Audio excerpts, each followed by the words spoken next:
Welcome to Season 6, Episode 11 of the Bodcast. And today we are joined by young Simba, or Oscar Young. Oscar is an IFBB pro and personal trainer based in the UK. He's also a trained by JP athlete. Oscar, thank you so much for coming onto our podcast. We're so happy to have you here and to find out your story. Thank you. Thank you for having me. And Oscar has just finished a leg workout. He's still at the gym. Yeah. Was it a good leg? Bear with me for sound breathless. Yeah.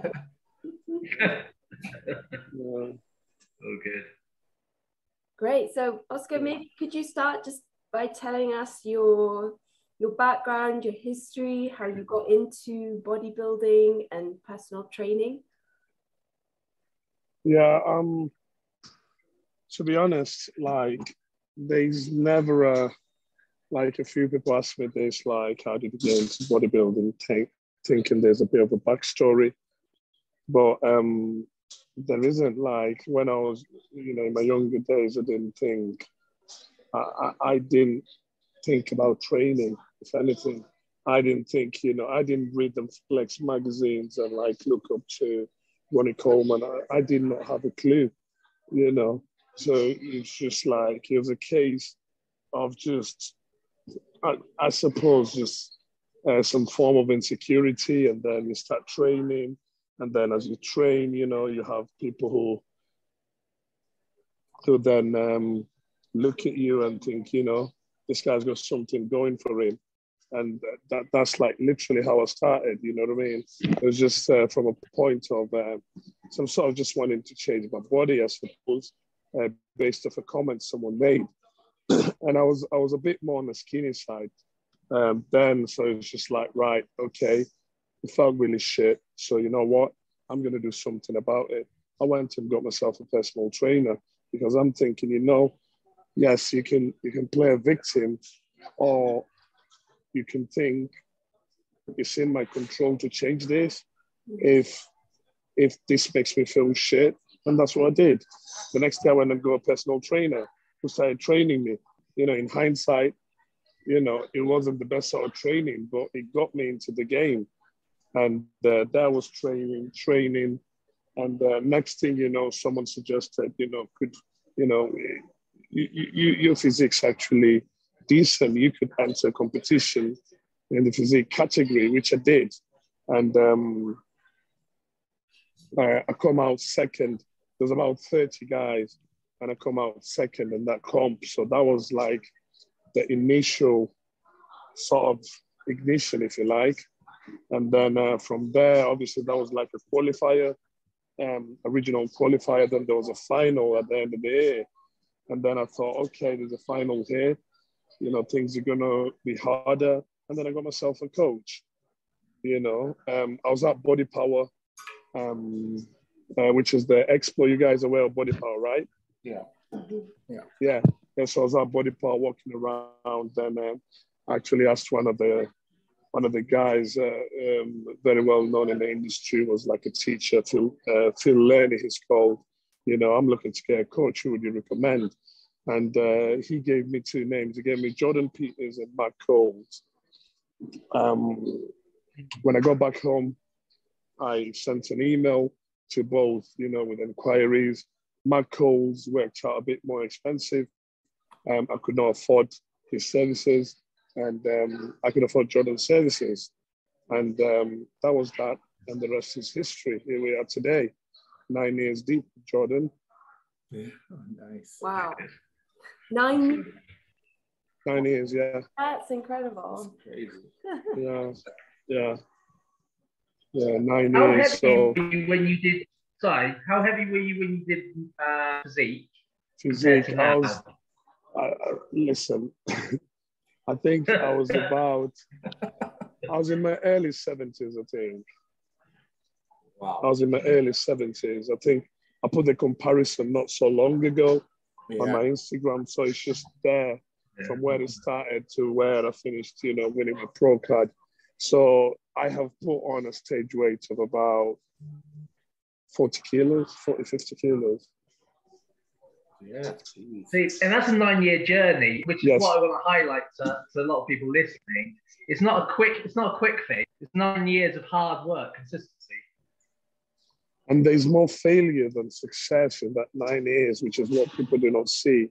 And the important thing, the important takeaway from this 9-year journey for me, as I put it across, is for people to try and change the perspective and realize that failure is an essential part of success.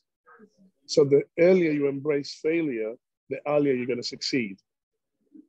The earlier you look at it as a friend and not a foe, the earlier you're going to succeed. Do you know what I mean? But people constantly looking at failure like it's some sort of, you know, running away from it. There's more lessons in failure than there is in success.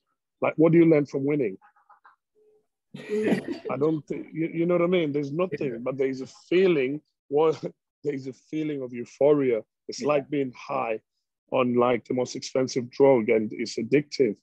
So yes, that I can't say, you can say that for anything, you can't. But from failures, there's so much. Like, look at this here for me. Let's break it down. Look at this here. I did 3 shows, right? Yeah. In 3 weeks. So the first show I went in, obviously a bit rusty, but I knew I was going to win that show. It was just a regional qualifier to be able to then be allowed to travel to do my pro qualifier in Finland. But when I went there, my presentation was so bad. I went from being in the middle, which is when you're placed in a bodybuilding show in the middle, you know that's always the winner. From being in the middle for the entire time to being moved just in the last minute and going from first to third in the space of a minute, you know? Okay. Now, that was a big kick up my ass.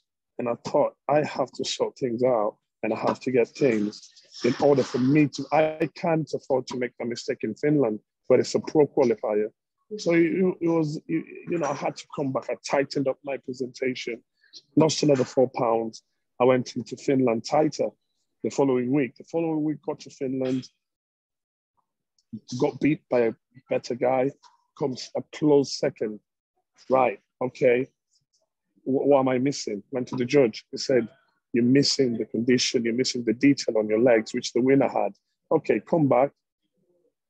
Took off another 5 pounds in 1 week, the hardest week of my life. Cardio twice a day, no carbs from the time I stepped off stage in Finland. Literally just protein and fats, you know, doing double cardio session, 20,000 steps a day. I went to Norway, and then it was, same judge. I gave him what he asked for. He had no choice. Yeah.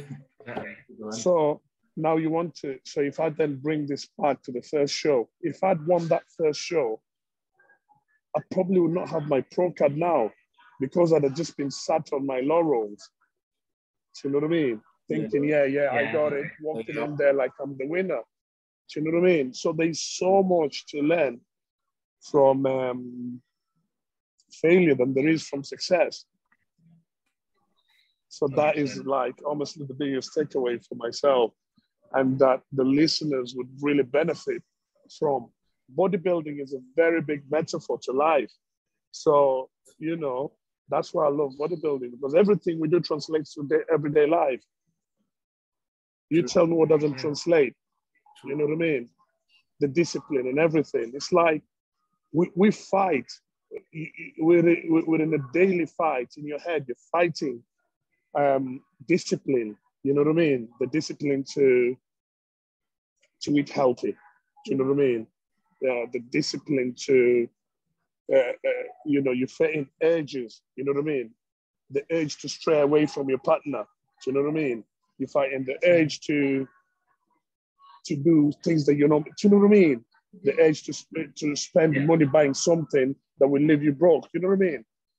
It's a constant battle in your brain every day with just temptations coming left, right, and center. So for me, it's a big, big metaphor. And that's why I'd say, people talk about self-love. And, you look at self-love and you try and think, is it a case of just loving yourself? And personally, I think it's just about being disciplined and holding yourself to high standards. Do you know what I mean? And having non-negotiables that, you know what I mean? That this is a standard that's set and you don't go below that by all means necessary, and holding yourself accountable, getting someone else to hold you accountable.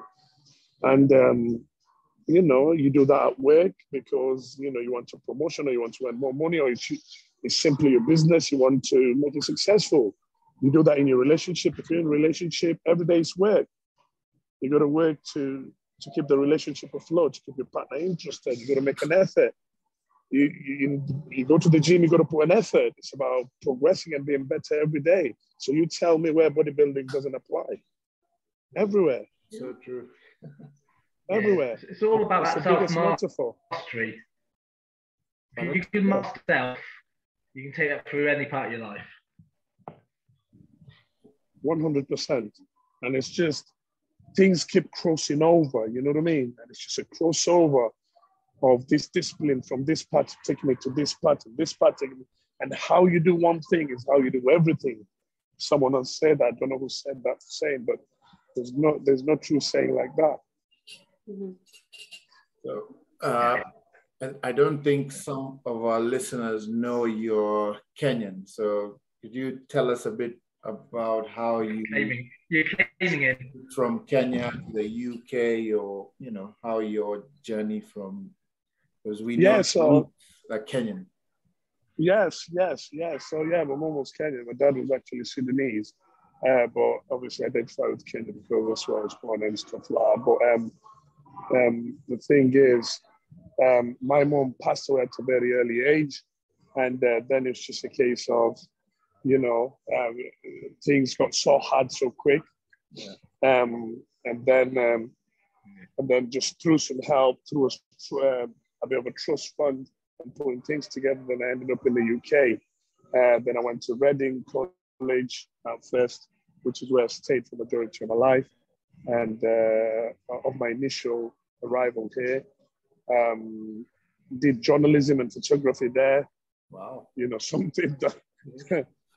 Something that obviously I left there, like half of us, do this in uni, then end up the opposite direction. Yep. So then I moved up to Manchester with my partner then, who's the one who pushed for the move up to Manchester. Then we got here, we stayed here for a bit. She went to the States, wanted to move to the States again. When I got to Manchester, I fell in love, and I was at home here. So I told her, you carry on, I'll stay here. And the rest is history again. Wow. Yeah, so I had two of my best friends. So we're doing some boot camps outside in a park. We had a few locations, a few kettlebells and this and that. So we just used to do those. They got very busy. We transferred to one of my friends' back garden, set up a big rig. And we used to have people come to us. So we did like a 12-week camp, we used to call them. And, once again, we overdrew that. And then between both of them, they put in together, then we have what we call a Frontline Fit Performance Center, which is what you will see listed on my Instagram page. 7,000 square feet. It's like a toy ground full of all sorts of equipment that you can imagine, Prime and Atlantis and Watson, and all the best gear you can think of.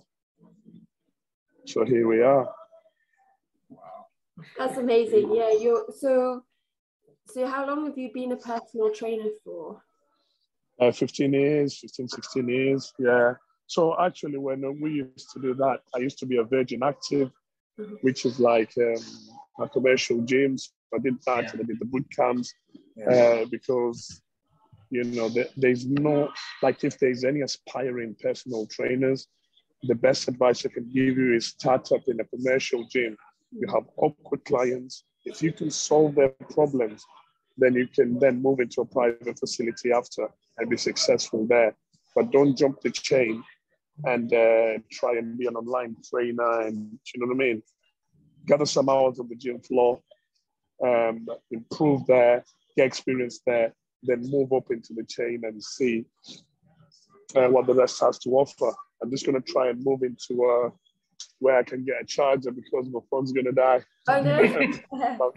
I've got a charger with me. Stay on the line. No worries. No worries. It just flashed there. So, right. So. Even better. Oh, yeah. Got the lighting there. Mm-hmm. Yeah. So with the charging now, that's good. I'm just might have to hold it. Yeah. So, so that was that. And then obviously, when we got the facility, we just started kitting it bit by bit. And like anything, one was not built in a day. So over time, we're up and running, we're in business. The sort of SP is group training and personal training.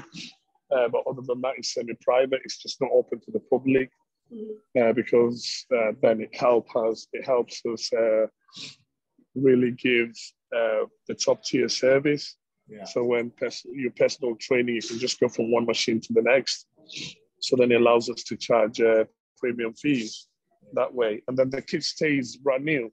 You don't have any Tom, Dick, and Harry coming in. Yeah, and not really being careful with the kit. Mm-hmm. Yeah, no, I mean, it looks like an amazing setup. And so do you coach competitors as well? Actually, not really. I'm just going to go online, I think, in the next month or two. I'm just toying around with a few systems, or there's an offer currently to the table to join one of the trainers here who's already got like a good company going. So it's just really something that I am thinking about at this moment in time. So I just deal with the average Joe, to be honest. Yeah. My passion is still on the gym floor, but obviously as I go forward, then I have to reconsider that a bit to be able to be flexible and commit to doing more hours to my bodybuilding. Mm-hmm. Yeah. Any idea? Oh, sorry. No, I was asking, any idea when like your next competition is, or are you now planning your off season? So now I'm in sort of recovery phase that will, because of how hard I push my body. I've never done that, like 3 shows in 3 weeks, and each of them dropping weight. When you're very lean and you have to take off 4 pounds, it really, really, really hits you hard. So we're just sort of recovering, but still in an off season. So, at this point in time, I was 20 pounds over my lowest weight. So we're going to I'm in the mini cut, so we're going to take 6 pounds off. And then the next 12 weeks, we're going to put that 6 pound back on. Whatever we finish, we start dieting there and then pick a shot from there for pro debut. Oh, nice. Wow. Yeah. Sounds like fun. yeah. It's all mapped out. See, like the other thing I'd say, like it's like success is a very thin line. So the chances that you'll just stumble upon it is very, very slim, if any. Do you know what I mean? Yeah. So then you have to plan things, you have to set focal points, and then you know where you're going. If you don't know where you're going, then the world that we live in today is going to tell you where you're going and who you are. But that's what I say, like, that's why I can talk to you in blocks, like the next 5 weeks, you're going to take 5 pounds off. After that, we have 12 weeks of putting it back on. Yeah. Whatever we finish, we're going to diet for 16 weeks. So everything is so mapped out so that we're clear on everything. So you're just not sort of, this is the problem. A lot of people don't set very, very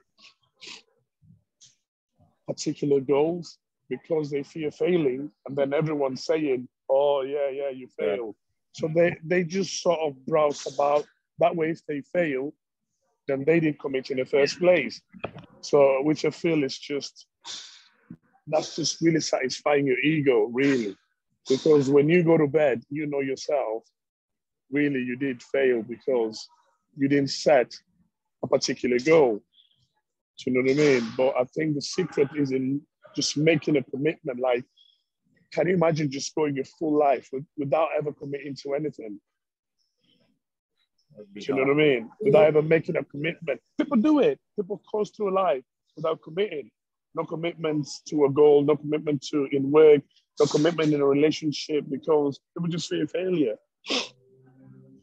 Yeah. So you look at the successful people who have a success story, they can tell you stories for the full day about how much failure they've had. But that's what separates us from them, because they don't give a shit. They fail and go again. Guess what? Drop one, get up on your feet. Drop twice, up again you go. 8 times down, 9 times up. Right. True. You know, but you have to have a goal then. You have to commit. You have to say, right, Andy, this is that. I've told you what I'm doing next year. And that's that. Do you know what I mean? And that is it. The aim is to qualify for the Olympia. Do you know what I mean? But I can't be quiet and meek and say, yeah, we'll see what happens. Fuck that. Right. Life is so short. Yeah. The aim is to qualify for the Olympia. That's next year. No. So hopefully I'll have that tracksuit. Come November, have the red and black tracksuit. Red and black tracksuit, yeah. Yes. It's got a red and black tracksuit. Yeah. Yeah. Do you know what I mean? Olympia one. But you have to speak it out. If I don't believe in myself, why should you believe in me? 100%. Do you know what I mean? So you just have to speak these things out. You have to commit yourself. I can't lose. How can I lose? If I don't get there, guess what? I've learned something. I go again. If I don't get there, guess what? I've lost something. I've learned something else about myself, about the process. And if I try a third time and I don't get there, now I've got so many lessons. I can write a book and sell the book. You'll make money from it. Exactly. So tell me where I failed. While you're talking, I'm winning. Because talk is cheap. So that's how I look at it. Yeah. Any sort of competition in mind, or in that? Do you have like a goal competition that you look to start with after the? No, because some of the calendars are not out yet. But what I know is what I said. Listen. So obviously, I come back. There was the first Arnold in the UK this year. Yeah. For the first time, it came to the UK. I was there. I had the honor of presenting the prize to the winners, Nathan Diasha, who won the men's open. And I went on that stage and looked out, and I said to myself, honestly, I was emotional. And I thought, you know what? Nothing just happens. You know, I believe that nothing just happens. And I thought, next time I'll be on this stage, someone else will be giving me something. Yeah. You know, and guess what? My aim is to compete in the 212. Nice. And that's just been announced, not yesterday, the day before yesterday. So I'll definitely be doing that show next year. Yeah. Always pray for the gift of life. Yeah. Just pray for the gift of life and good health. Yeah. If that's given to me, I'll be there. That's the goal. I'll be there. But I'll have done it because that's later in the year. I'll have to have done a few shows, maybe 2-3 shows before that. I want to go there with already a with an Olympic quality or Olympic invite, and then just see our fare. But yeah, very, very, very interesting year coming up. Yeah. Well, Andy was at the Arnold. He was competing as well. It's freezing. It's freezing a bit. Are you there? Can you hear me? Oh, yeah. Yep. Okay, yeah. Because you keep going still. Oh, no. No, we're saying Andy was at the... Say again? Andy was at the Arnold UK. He did his competition. Yeah. You say again because that didn't come across clearly. We were saying Andy was at the Arnold UK. I think our internet is just bad. Okay. Yeah, ask him how good it was. Honestly, it was 12 midnight. It was 12 midnight. Yeah, when the pros came in. it was 12. And the place, like it seats about 8,000 people. It was packed. And Andy will tell you the amount of energy in there. People were screaming and shouting. I've never seen anything like it. It just had me so excited. Oh, the whole place was packed. Like the whole weekend was crazy. Yeah. You know, I competed first thing in the morning. Yeah. And it was manic from then onwards. Yes, 100%. Great atmosphere. And I think it'll be twice as good next year, you know, with restrictions easing and stuff like that. Mm-hmm. Mm-hmm. Yeah, no, I think next year it will be... It should be slightly better. Yeah, for sure. Yes. So in... Yes, it should be much, much better next year. Yeah, definitely. Yeah, well, we'll be looking for you there. Oh, yeah, we'll be great.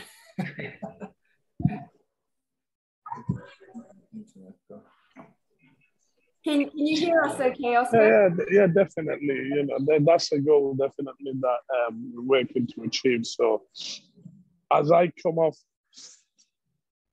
you're coming and going. Okay. Let me connect to my... I can hear you say okay now. Okay. Let's just get some... Yeah, your screen is just frozen. Oh yeah, we'll switch the data. Connect to your bundles. Yeah, we're just connecting to our phone. Wi-Fi.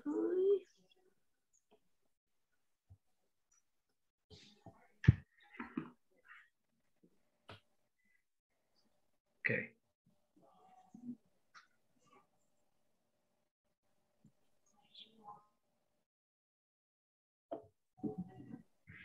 Because all the gamers are playing games, I imagine. Yeah, okay. It should be better now. Oscar's still there. There he is. All right. Okay. Is that better? Yours is definitely better. Oscar, hopefully we are okay better now. We're on our Can you see me? There we go. Yeah, can you see me? Yep. There you go. Yeah. I like the dog in your picture, your profile picture. Say again? I like the dog in your profile picture.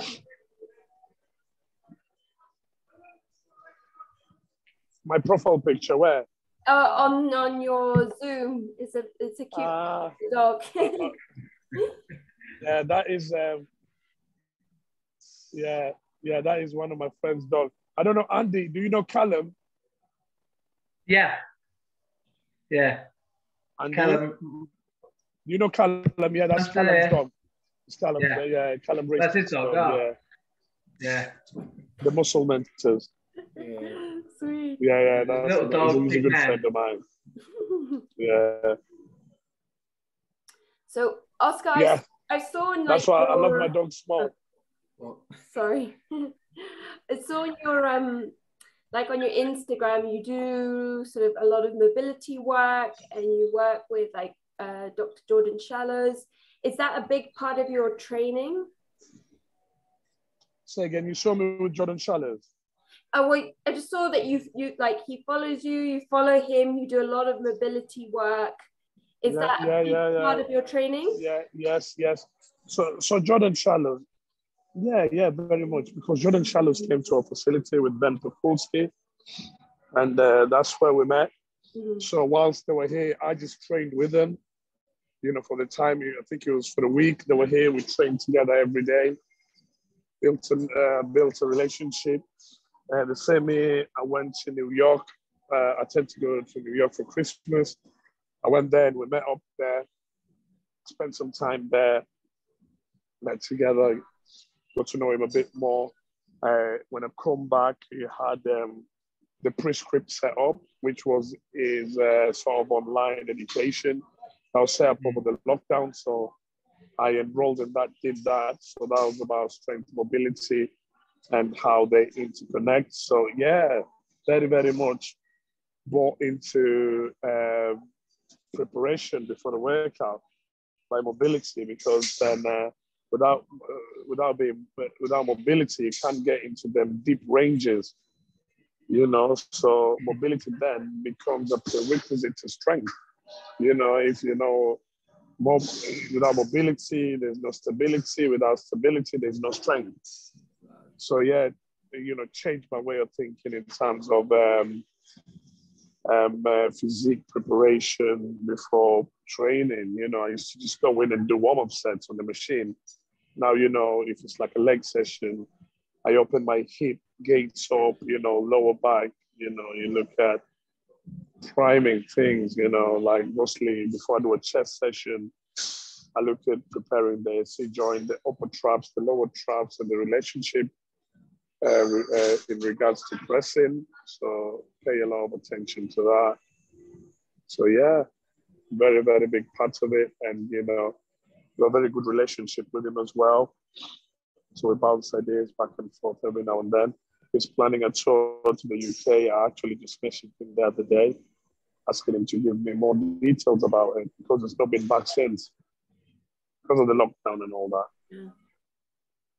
Yeah, it's crazy how it's one of the mobility and you know, preparation before training. It was never considered very hardcore, so you never saw it in magazines. You never saw the like bigger guys do it, because it just wasn't considered too hardcore. And yeah, I think a lot of people miss out when they don't include that in their training. Yeah, it's just underrated. And if you're not, you got to think how you prepare your body will determine how you perform. Yeah. So if your body is nice, warm, mobile, then chances are you will be hitting decent ranges of motion. The chances are the muscles are now quite relaxed and allow you to go into places where you're weak and be stable there more than anything. This is why people struggle with range, because most of the ranges at the extremes do not feel very safe. So that's why people press up here. People don't go nice and deep, because then you feel a bit vulnerable. So with mobility drills, they allow you to, well, they give you the confidence to be able to go there and work there, because in life, how I look at it, and this is me going back to the metaphors and how they cross over, the answer that you're looking for is always where you don't want to go in anything in life. Does that make sense? Yeah. So if you have a flat chest that you're struggling to grow, it's because the answer is in the portion of the range that you never want to go. So you're going around asking people for advice and saying this, and you want to take this as a supplement and that. And it's like, no, the answer is right underneath your nose. Yeah. Start your running. And it's there for free. And it's there for free. You don't have to pay anything. You just have to be brave, prepare your body the right way, and then go there and work where you're weak. Don't work. Everyone is strong in the mid-range. Yeah. Everyone is. That's how we're created. Everyone is strong from here to there. From here to there, everyone is strong. But very few people will go there because you're weak. And every now and then when you go there, you get injured because you don't look to get strong there. So if you look at most of my videos, pressing, no one lifts the weight for me because I have a golden rule. If I can't push the weight, the first rep, then I have no business lifting that weight. Exactly. 100%. I like that. You know what I mean? So then when people lift the weight up for you, then you don't take that initial rep. Then when you go there to where that rep would have been, guess what? Now you turn your pec. Yeah. You know? Yeah. So it's just really staying basic and really focusing on the fundamentals rather than digging your head into all the nuances and the science and everything else. You know, I do not disregard science. I definitely follow the principles of hypertrophy, you know, but you should work with where you are, tick all the boxes where you are, you know, and then move, earn the right to move up the ranks. Earn it. Just don't go up because it seems fancy. If you look at my page, the lifts are the same. It's like some people probably unfollow me and think, fucking hell, he's deadlifting again. He did that, you know what I mean? But it's like, yeah, because you know what? It's so hard just to stick at one thing and progress it. So what do most of us do? Once it gets challenging, we change it. Yeah. It's easier to it's change hard it. trying to explain that to clients. I explain that to clients that we're going to do the same exercises for 8 weeks, 12 weeks, or longer. It blows their mind because they're like, oh, so boring. But actually, that's how you progress. Just do the same thing and standardize it. Yeah, 100%. And it's just getting a buy-in, you know what I mean? If initially, you know, it's never a case of what you say, it's how you say it. I could be filling you guys with a load of shit here, and you could be believing me, but because I just speak confidently. Do you know what I mean? Yeah. If you just tell them to do things and then you explain it after them, and then they see a bit of progress, then they get a buy-in. And then now you don't have to discuss about it again. Yeah, definitely. But initially, if they ask, how long is this program going to last for? I don't even answer that question. I'm like, you don't need to know. You got so much things here to talk about than that. Your problems are bigger than that. So let's do the diet. Before they know it, they've done the plan for 10 weeks. Now, guess what? They're seeing progress. They're not even asking how long the plan's going for. When you're progressing, you never question anything. Yeah. Yeah. You just crack on. You just crack on because it's a good feeling.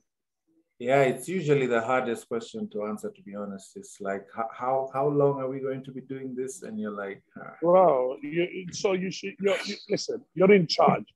This person, it's like if you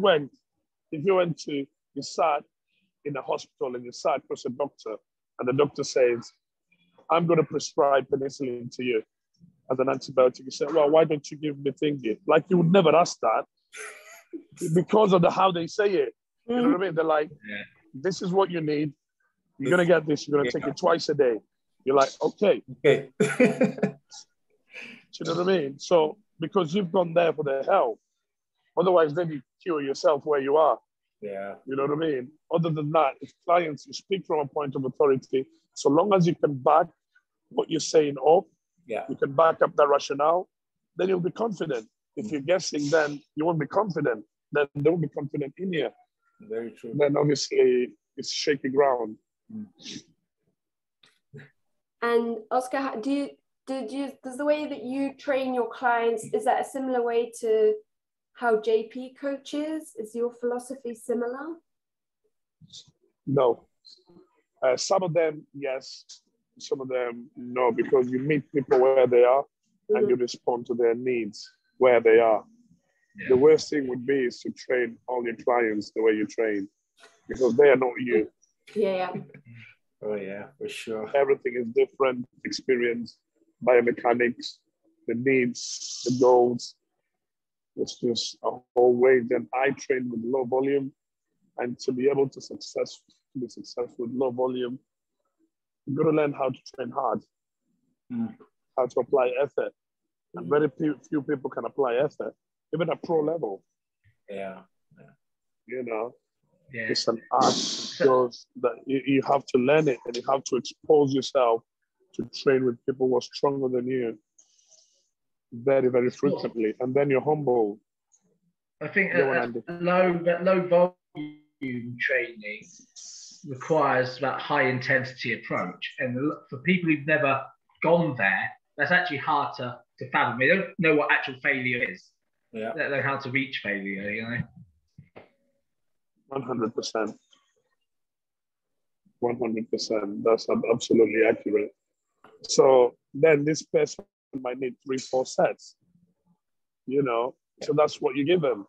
You know, for me, I don't. Like, I'll post to work out later, good legs, 2 sets of leg press, 1 set of Smith squats, 2 leg extension, 1 hamstring curl. And that's enough for me. Because guess what? When I went into it, it's balls to the wall. I'm taking that set like someone's going to go into my head and they're going to explode it if I don't finish it. You know, I've got a spotter who are trusting, so I don't even think about the risk. I just work. If they say one more rep, I give it them. Simple as that. Well, for most clients, it's not even that mental fortitude. They lack that. It's the fact that they can't even brace and be stable. So what you're asking for is you're asking for a lot of trouble there by taking them to failure, because then they get injured on your watch. Then that's not a good experience. For me, the goal is for a client to walk out of the gym better than when they walked in. Yeah. So if they walk out with an injury, I've failed. Oh, for sure. So it's so simple. So that's how I look at it. Yeah, no, I agree. I think it is very hard for many people to do low volume, high intensity. It really does take a long time. And like you said, to train with people who are stronger than you, so that you know what it looks like and what it feels like. Yeah, it's like if you ask me here now, do I train hard? I'll say no. Because guess what? I could always be better. All I need is to take a trip down, train with Jordan. And then I'm humbled.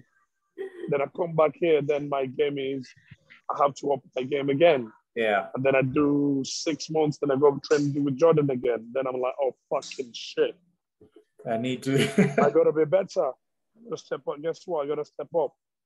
But the fun is, each time I do that, my body's just changing.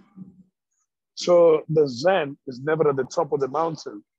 The Zen is in the journey. Mm-hmm. You know, as the journey goes, you're learning a lot about yourself. You're learning a lot about the psychology behind training, how to approach a set. You know, lackluster attitude, you approach a set, it will bite you back. Sometimes, not only will you bomb it, sometimes you could even come out injured. So there's a certain mindset. I mean, for me, like it was my mom's anniversary yesterday. So like today, I've come in knowing, mate, this workout is getting crushed. Do you know what I mean? Because where I am emotionally, I'm very vulnerable. And once I feel that way, I only need the right music. And then I don't even feel the weight, which is quite dangerous that way. You know, like I'll unwrap the leg press and I don't even feel the first 3 reps because I'm very emotionally charged, but I'm still in control. And that's what I'm talking about, finding that balance of using emotion, but not being out of control, where you just is full on rage. But if you looked at me, you would not know. My inside, I'm absolutely bubbling. I'm like a lava ready to explode, like a volcanic mountain just ready to lift off. But then after the set's done, I'm nice. Yeah, you have to go to that place sometimes when you're... Yeah, but sometimes it's not very positive all the time. Yeah. But like today, it's just, for me, it's vulnerability, it's power, you know? Now, if we talk about how we were raised, I was having this conversation actually earlier today, and I digress. Yeah, I saw your post. As Africans, we're not raised to be vulnerable. Do you know what I mean? Yeah. Like your parents don't even talk to you about mental health, you know? So it's like, you're just raised to be strong and to crack on. You know what I mean? Oh, I feel shit, mom. Fuck off, just crack on. There's so much trouble in the house anyway that we can't be talking about that. There's no money, there's lack of this. So, you know, we don't talk about mental health. And then you grow up as an adult and you think, fuck, I wasn't taught how to juggle my emotional health, mental health. And now as an adult, you've got to learn how to really control yourself and how to really address your mental health. And, you know, growing up, I just thought this is a white man thing. You're taught only white people have those issues, you know, and then you realize, no, we're all human beings. And you know what? We all have fears, we all have doubts. You all have, you know, things. If someone passes away in your family, the grief is the same. You know, so, you know, I'd not mourned my mom for so long, and then I had to have therapy because all I had was delayed grief because I had to survive soon as my mom passed away. So I wasn't allowed the time to grieve because I was like, oh, 16, 17 years old, shit, guess what? Now I've got to survive. I don't even grieve. As I've got older, then things are starting to catch up with you. Then you're like, fuck, you know, I don't know how to address these feelings that are in my head. So then I have therapy and things start making sense. You get exposed to the world a bit more. You speak to a lot more people who know a lot more. You read a lot more books. And then you're like, okay, I'm a bit late, but the journey's begun now to look inward and to go into the dragon's den and unpack all these feelings that have been compartmentalized into one bedroom and shut. You know what I mean? Yeah. And you realize in vulnerability, there is power. It's weak to be vulnerable. It's powerful. Do you know what I mean? But you never taught that as a black man growing up. Do you know what I mean? It's like, oh, well, why are you crying? You can sort yourself out. Do you know what I mean? You're human. This is a human emotion. So that's one thing that really, really needs to be addressed in African and black communities. Mental health. You know, you do your research. Half of us are fucked in the head. We can't hold the relationship together because of issues that we know unpacked in ourselves. So we have attachment disorders. We fucking can't open up to other people because there's just so much. You haven't got that what you need in a relationship, which is like that being tactile and emotionally open to your partner. You haven't got that because you don't know what it is. You know, and your partner's saying to you, I don't feel a connection with you. And it's almost like they're speaking French because in your head, you're just fine. You don't understand. You know what I mean? But this is important. But anyway, I digress. That's another topic altogether. But yeah, it's still part of the health and training, and it's a lot. I guess a lot of people go to the gym to try and address those issues, but in just a different way. But you got to talk about it. Yeah, you got to talk about it. And that's why I emphasize when I feel this emotional, I'm not coming to the gym to get my emotions out. I'm just using my vulnerability as power. Oh, yeah. Do you know what I mean? Yeah. How vulnerable I feel, I'm using it to get my shit done today. But I'm not hiding underneath that and thinking, I go to the gym to no. You know, I know now better to talk like I'm talking about it now, openly. Do you know what I mean? And that there's power in talking about it, and that's what people should realize. You know, it's okay to feel like you feel whatever it is that you feel. Just talk about it and spread the load. Yeah. If you take your emotions to the gym, try to hide them in the gym, often you'll have bad sets, because the emotion takes over, and then you're not in control. That's what I'm saying. You're all over the place. Yeah, then you get injured because you're not in control. That's why I say, for me, obviously I've mastered this for a long time. I can go to the middle where I'm tethering between being emotional, between rage and control and crying. So I'm just there in the middle, and I get my shit done and I come out. Now, do I do that every day? No, because it's not healthy to keep going to those dark places. Yeah. Because then you're left very fatigued emotionally, and then you have to pick yourself up. And so every now and then, you do go there. So, yeah. So on a normal day, what's that one song that gets you into that? It depends on how I feel. Yeah. It depends on how I feel. Like today, it's Kanye West's album, you know what I mean? The new album, which is dedicated to his mom. Yeah. So it's just like we're on together, and and it just fits the occasion. You know what I mean? Because the loss of a mother, from me and say to the next person, it's the same. And I feel, it's my opinion that, it's the hardest. If you put a father and a mother and one of them is going to pass away, A lot of people would opt for the father, but, you know, who knows? It depends on the relationship. A majority would opt for that. Because mostly a man and his mom, it's a bond that's never been seen. Yeah. Do you know what I mean? That's my opinion. Yeah. I'm not wishing for anyone's father to die. Yeah. I'm just saying women, mothers are so pivotal. Yeah. In your upbringing, you know, and they love you unconditionally. You know, you could come home and say, I'm gay. And your father would easily walk out and think, I'm not taking this. Your mother will sort of get her head around it and still love you. Do you know what I mean? Oh, yeah. Because men haven't got that maternal instinct. We can just detach easily. The women, you know, they're different. Different. Yeah. I think it is so important to have those conversations, and especially about mental health, and yeah, for men as well to talk about it. And I always say, like, as we're all personal trainers and online coaches as well, like, so much of coaching is psychology, and just dealing with 100%. It's just once you can master psychology, you know, it's like making someone feel something. If I can make you feel special now, you will do anything for me. Anything. Because as humans, we respond to that.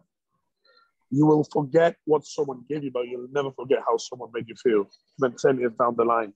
Yeah. Do you know what I mean? Because that's how strong it is. So then if you can get a buy-in and get people to feel special, people will jump hoops for you any day. And that's what we need to do to clients. It's a bit like, people can argue, it's a bit of manipulation. Is it? Yes and no. But hey, we need a job to get done. You get paid to do something. You do it by all means necessary.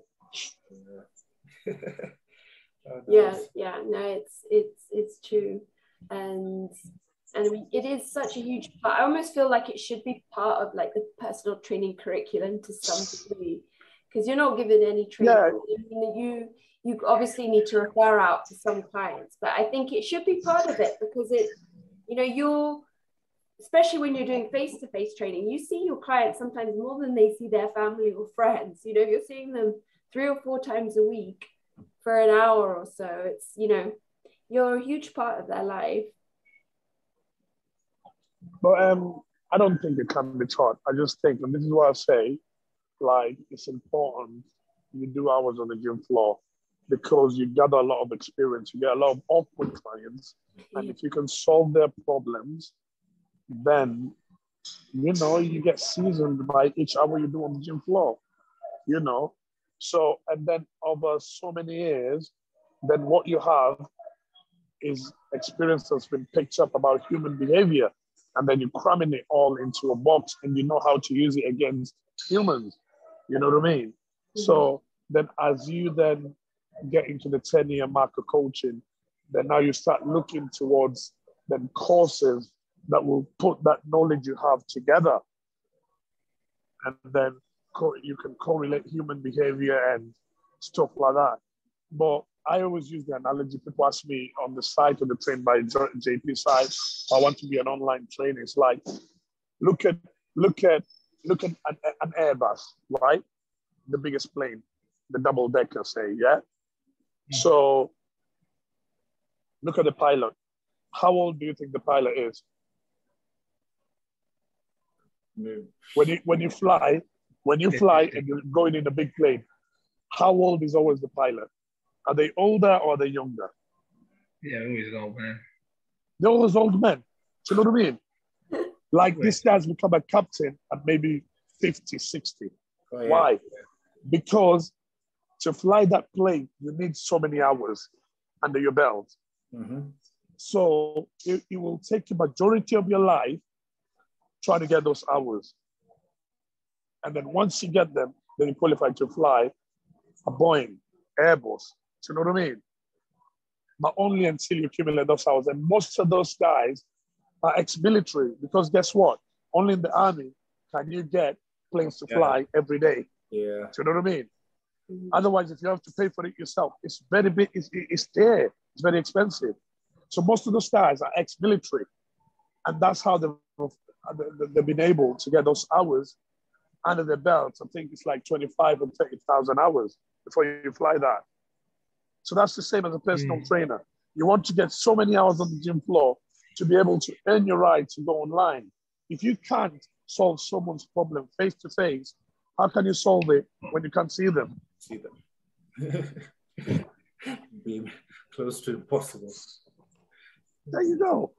You know what I mean? So it's just like, the problem is everyone is fashionable to be online now, and it looks like a quick earner. So everyone wants to go down that way. But if you're not getting transformation from the gym floor, mate, you're not getting transformation online. Trust me, because the psychology is the same. Oh, yeah. Yeah, and that's it. You do need that experience first, for sure. So I don't know, Andy, have you got any other questions? No, I think we've covered everything. It's been really interesting to hear. There's a lot more, discussion about the psychology of training, which was a nice surprise. A change. Good. And and for me, like, I enjoy that side. And you look at my Instagram, there's very much about mindset and very little about the actual training, because a lot of people are already covering that. There's nothing new to say about training. Get strong on all rep ranges, 5, 10, 15, 20. Use good form. Yeah. Job done. Definitely.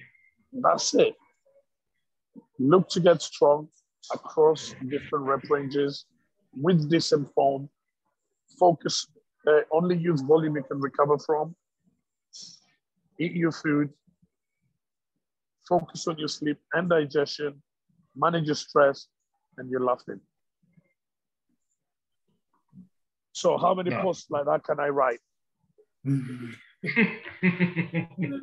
know what I mean? But also the people who follow me know that they know that. So every now and then that I mention that, it's just a reminder. So I enjoy delving in towards mindset and stuff like that, because the battle is never over in your mind. Look at your head now. It's a commotion in your head, like thoughts are just filtering in your head all day. You go to bed, you haven't got a break, it's still there with you. You wake up, it's just still there. It's just on and on and on. And every day has new battles and new experiences. And how do you manage yourself from day to day, from this situation to that situation, and stay focused on what your goal is? It will take you a lifetime. Yeah. And everyone is different. Yeah, and everyone's got it. But we all know what we have in common is everyone's got these demons that you go face. So every day you got to go into the dragon's den voluntarily. Because if you wait for the dragon to come out, guess what? You won't be so good. Yeah. So you got to work on yourself on a daily basis.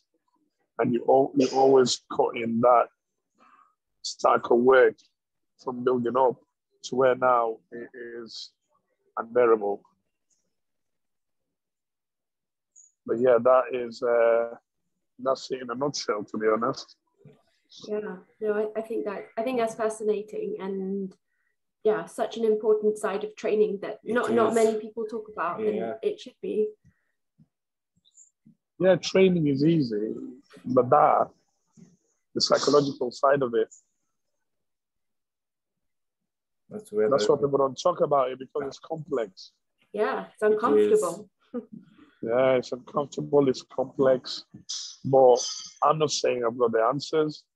What I'm saying is the goodness. What is a good person? You know what I mean? A good person is just someone who's attempting. So the goodness is in the attempt. So long as you're going in there and working on yourself, that's good enough. Yeah. No one has the answers. And you are in business when you know, the day you know that you know nothing, you're in business. When you can accept that, then you're in business. Yeah, when you can accept it. Yeah, when you can accept that you're a fool, then you're in business. Not a fool as in putting yourself down, but if you're a fool, then guess what? You're always open to learn. Yeah, but if you say that you know, then guess what? You got nothing to learn. True. Yeah, no, it's so important to always have that sort of beginner mindset to everything. Yeah, it takes humility. It takes humility, you know what I mean? To constantly remind yourself that you're insufficient. But the upside of that is you always know you can be better. Yeah. There's always space for you to be better. If you then accept you're a fool, you always have an open mind. And you always be the winner because you're always winning by learning. Learning and improving. Yeah, and improving. And that's what life is about. So long as you're edging forward, jobs are good. Yeah, no, agree. Yeah, I like that. So many analogies to put to sort of equate to the bodybuilding, fitness, you know. As I say again, it's just a metaphor. It's a metaphor. Bodybuilding is a metaphor to life itself. Yeah. So, you know, some people look at it as a vain sport, but there's so much that you can take away from this and apply to your daily life and, you know, and just be better as a person. Life is already so hard for us now, and guaranteed half of us make it even harder by the choices that we make on a daily basis. You go home today and analyze all the choices you made today, and you will find a lot of choices that are not helping you have the life that you've envisioned. Do you know what I mean? Some of them choices you've made unconsciously, some of them you made them consciously. Yeah. Because we all know better, but do we do better? No, because it is hard to do better. So we're back to the start. We just try it every day, and then assessing it at the end of the day, and then thinking, okay, tomorrow I'll do better. Yeah, I mean, like you said, it's all you can ask for from yourself. To not feel fear of failure, and to just keep on trying and enjoying. 100%. Well, Oscar, thank you so much for coming on. I know you've got to go and eat your rice and mince. Rice, mince, and the good stuff. And the best meal of the day. And we have our audience is varied, but a lot of bodybuilders here who already find you very inspiring. So that it means a lot that you came on to talk to us. No problem. Thank you for having me. Like, you know, when Andy got in touch, you know, it's just a case of finding a time to do it. You know, at the end of the day, you know, what is the purpose? The purpose, the goal. What is the goal? The goal has to be bigger than yourself. You know, so if the goal is bigger than yourself, then, you know, when times get hard, you cannot bail. So my goal is just service. My goal is to serve other people. Do you know what I mean? Then by default, I achieve my own goals by default. But the main goal is to live a life of service. So coming onto this platform, the goal is to give people value. It's to add value. So it's simple for me in that way. If it aligns with my purpose on this earth, then I'm always up doing it. And my purpose is to serve.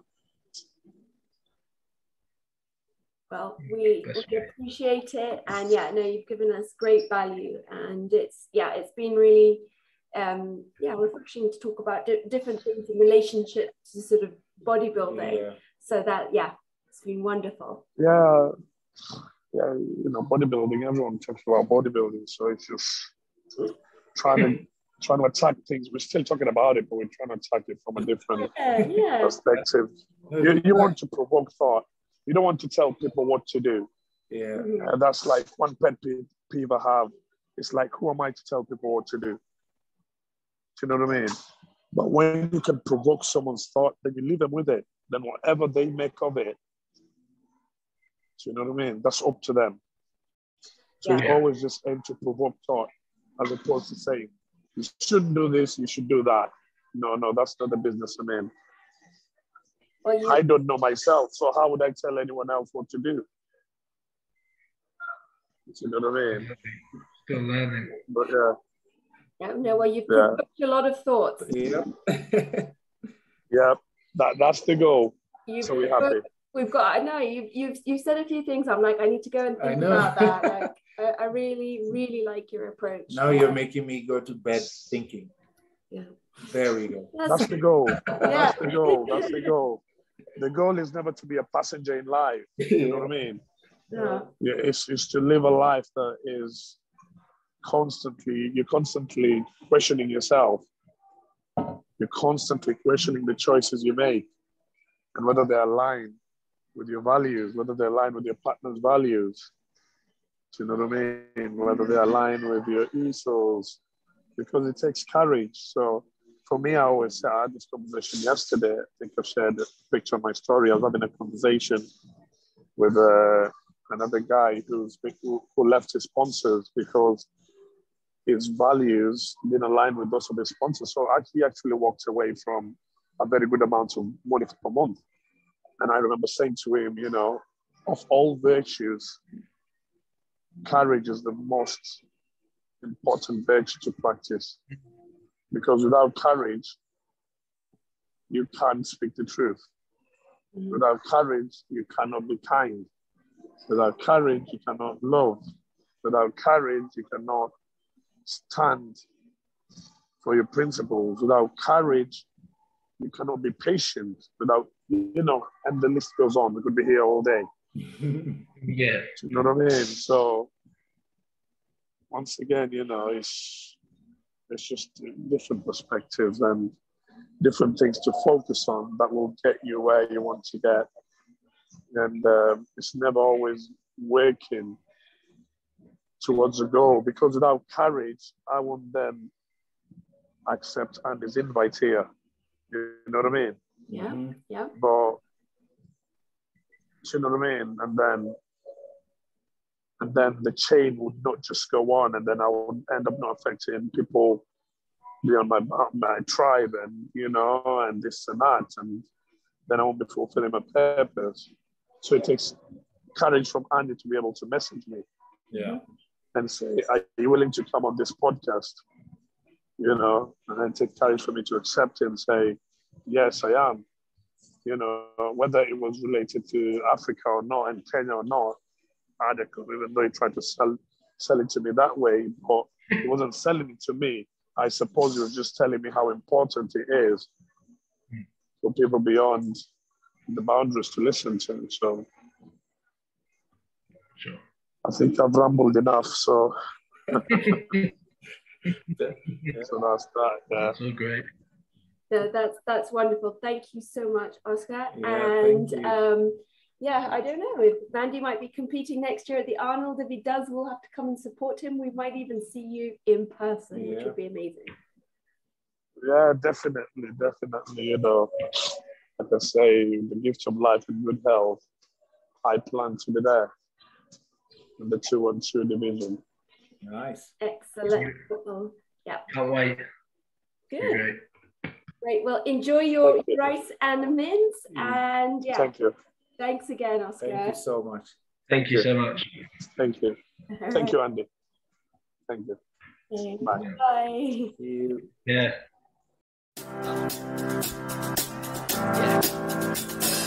Yeah.